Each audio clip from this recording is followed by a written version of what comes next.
नमस्कार, मैं हूँ शालिनी और आप देख रहे हैं एपीके न्यूज इंडिया। आइए रुक करते हैं आज की खास खबर पर। जल थल नभ के साथ अब साइबर और स्पेस में एक साथ होगा दुश्मन पर प्रहार।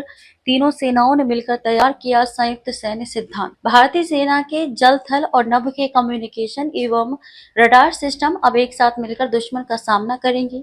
इंटीग्रेटेड डिफेंस स्टाफ ने इस दिशा में एक संयुक्त सैन्य सिद्धांत डॉक्ट्रिन तैयार किया है, जो साइबर स्पेस, इलेक्ट्रॉनिक वॉरफेयर और ड्रोन के माध्यम से दुश्मन को चुनौती देने के लिए है। इसके साथ ही तीनों सेनाओं ने संयुक्त सिद्धांत जारी किए गए हैं। भारतीय सेना के जल, थल और नभ के कम्युनिकेशन एवं रडार सिस्टम अब एक साथ मिलकर दुश्मन का सामना करेंगे। इंटीग्रेटेड डिफेंस स्टाफ ने इस दिशा में एक संयुक्त सैन्य सिद्धांत डॉक्ट्रिन तैयार किया है, जो साइबर स्पेस, इलेक्ट्रॉनिक वॉरफेयर और ड्रोन के माध्यम से दुश्मन को चुनौती देने के लिए है। महुवॉर कॉलेज में आयोजित 2 दिवसीय रणसंवाद कार्यक्रम के दूसरे दिन रक्षा मंत्री राजनाथ सिंह और chief of defence staff general Anil Chauhan ने इस डॉक्ट्रिन को जारी किया।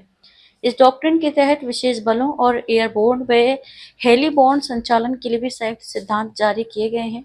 इसके अनुसार एयरबोर्न और हेलीबोर्न यूनिट अब मल्टी मॉडल डोमेन पर संयुक्त रूप से कार्य करेंगी। सेना के अधिकारियों के अनुसार ऑपरेशन सिंदूर के बाद मल्टी डोमेन ऑपरेशन की आवश्यकता को देखते हुए यह डॉक्ट्रिन तैयार की गई है। इसका मुख्य लाभ ये होगा कि सेना तीनों इकाइयों के बीच बेहतर तालमेल स्थापित कर किसी भी ऑपरेशन को सफलतापूर्वक अंजाम दे सकेगी।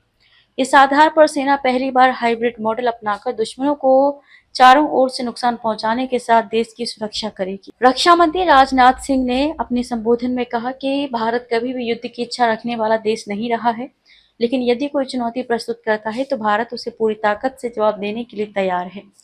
मातृभूमि की रक्षा के लिए हम किसी भी हद तक जाने को तत्पर हैं। आत्मनिर्भर भारत की दिशा में तेजस एडवांस आर्टिलरी गन सिस्टम और आकाश मिसाइल जैसे स्वदेशी प्लेटफॉर्म विकसित किए जा रहे हैं। उन्होंने बताया कि आगामी युद्ध में हाइपरसोनिक मिसाइल, एआई और साइबर अटैक का महत्वपूर्ण योगदान होगा। 2027 तक भारत की जल, थल और वायुसेना के हर जवान को ड्रोन तकनीक का अनुभव होगा।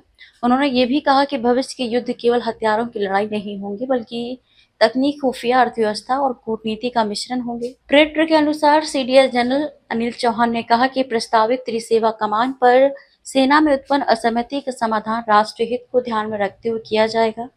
ये असहमति 2 दिवसीय रण संवाद सम्मेलन में तब सामने आई जब वायुसेना प्रमुख एपी सिंह ने योजना को जल्दीबाजी में लागू करने के खिलाफ चेतावनी दी, जबकि नौसेना प्रमुख एडमिरल दिनेश त्रिपाठी ने इसके प्रति अपनी प्रतिबद्धता व्यक्त की। सीडीएस ने कहा है कि असहमति पर खुलकर चर्चा करना सकारात्मक संकेत है। त्रिसेवा समन्वय को बढ़ावा देने के लिए वह प्रयासरत है। सरकार ने 2019 में समन्वय योजना की घोषणा की थी, लेकिन इसके कार्यान्वयन में कोई स्पष्ट प्रगति नहीं हुई।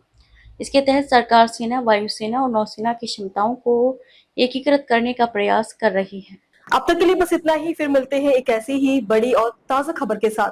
तब तक के लिए नमस्कार और देखते रहिए एपीके न्यूज इंडिया। अगर आपको हमारा वीडियो अच्छा लगा हो तो वीडियो को लाइक करें, शेयर करें और हमारे चैनल को सब्सक्राइब करें और बेल आइकन दबाना ना भूलें। धन्यवाद।